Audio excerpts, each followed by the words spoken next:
قرآن پر عمل کرنا چھوڑا ہے، ہم نے جب سے ارشاد رسول پر عمل کرنا چھوڑا ہے، ہم نے جب سے صحابہ کرام کے نقش قدم پر چلنا چھوڑا ہے، ہم نے جب سے تابعین اور تبع تابعین کے نقوش قدم تک چومنے سے اپنے آپ کو روکا ہے، کامیابی بھی ہمارے سامنے سے ایسے نکل چکی ہے جیسے کہ وہ ہمیں پہچانتی تک نہیں۔ لیکن ایک بات یاد رکھنے والی ہے کہ ہمارے رب تبارک و تعالیٰ نے، ہمارے پیارے آقا نے ہم سے یہ وعدہ لیا ہے کہ اگر تم ہماری اطاعت و فرمانبرداری کرو گے، اگر تم ہماری بندگی کرو گے، اگر تم ہمارے ارشادات و فرمودات پر عمل کرو گے، اگر ہمارے رسول کے بتائے ہوئے طریقے پر چلو گے تو من یطیع اللہ ورسولہ فقد فاز فوزا عظیما، کہ جس نے اللہ و رسول کی اطاعت کی اسے عظیم کامیابی نصیب ہوئی۔ یہ کسی اور نے نہیں بلکہ اللہ تبارک و تعالیٰ نے ارشاد فرمایا۔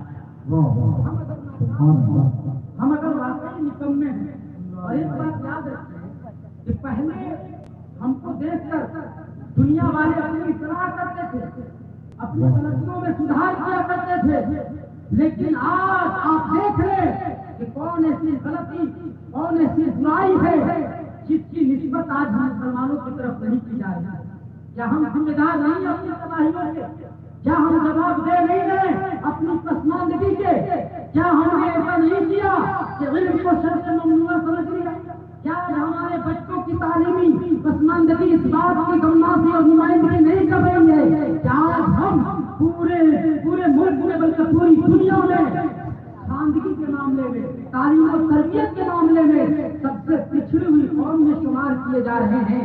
حالانکہ ہمارا معیار یہ ہے کہ ہمارے آقا پر وحی کا پہلا لفظ نازل ہوتا ہے، اس میں رب نے یہ ارشاد فرمایا اقرأ باسم ربک الذی خلق، اے محبوبہ پڑھے اس رب کے نام سے جس رب نے دنیا کی تخلیق فرمائی ہے۔ اب ذرا آپ غور کریں کہ جس قوم کو اقرأ جیسے لفظ کے ذریعے یہ بتلا دیا گیا کہ علم ایک قیمتی سرمایہ ہے، اگر اس سرمایہ کی حفاظت کرو گے تو قدرت تمہاری حفاظت کرے گی، اگر اس قیمتی سرمایہ کو سرکشت رکھو گے تو قدرت تمہیں سرکشا پردان کرے گی، اگر تم اسے اپنے لیے سیف کر لو گے تو اللہ تبارک و تعالیٰ اس دنیا میں بھی تمہیں سرکشت رکھے گا، اور اس دنیا سے جب تم کچھ کرو گے تو قبر میں بھی اللہ کی حفاظت نصیب ہوگی، اور میدان محشر میں آقا کی شفاعت نصیب ہوگی۔ اللہ تبارک میں دعا ہو کہ مجھے کہنے سے زیادہ اس پر خود اور ہمارے تمام بھائیوں کو عمل کرنے کی توفیق عطا فرمائے،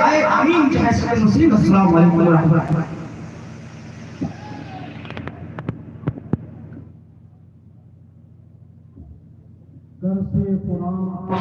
جو ہم نے نہ بھلایا ہوتا، یہ زمانہ نہ زمانے دکھایا ہوتا، چاٹ لی ہم نے کتب فلسفہ انگلش کی، ہاتھ بھولے سے بھی قرآن کو لگایا ہوتا۔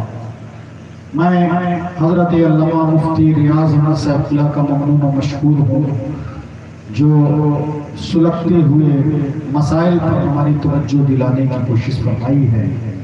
شعراء کرام اگر زحمت فرما کے منبر پر آنے کی کوشش کریں گے تو ہم ان کے مشکور اور ممنون رہیں گے۔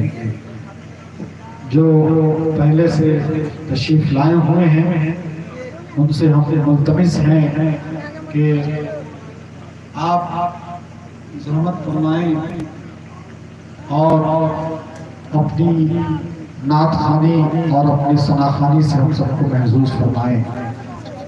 ویسے اگر آپ نہیں آنا چاہتے تو ہمارے پاس شمشیر صاحب سیوانی کی شکل میں بہت طرق کا ایک موجود ہے جو گھنٹوں نعت خوانی کر سکتے ہیں، ہے کہ نہیں؟ ماشاءاللہ وہ کئی کلام بھی ان کے باقی ہیں جو پیش نہیں ہو سکے، لیکن انہوں نے اپنی میزبانی کا حق ادا فرمایا۔ جناب توصیف صاحب اللہ تشریف لائے اور بالکل اپنے وقت پر آئے ہیں، انہی کا وقت ہے پڑھنے کا۔ حضرت علامہ مظہر صاحب اللہ نقش بندی کی آمد ہوئی، میں دل سے خیر مقدم کرتا ہوں، استقبال کرتا ہوں۔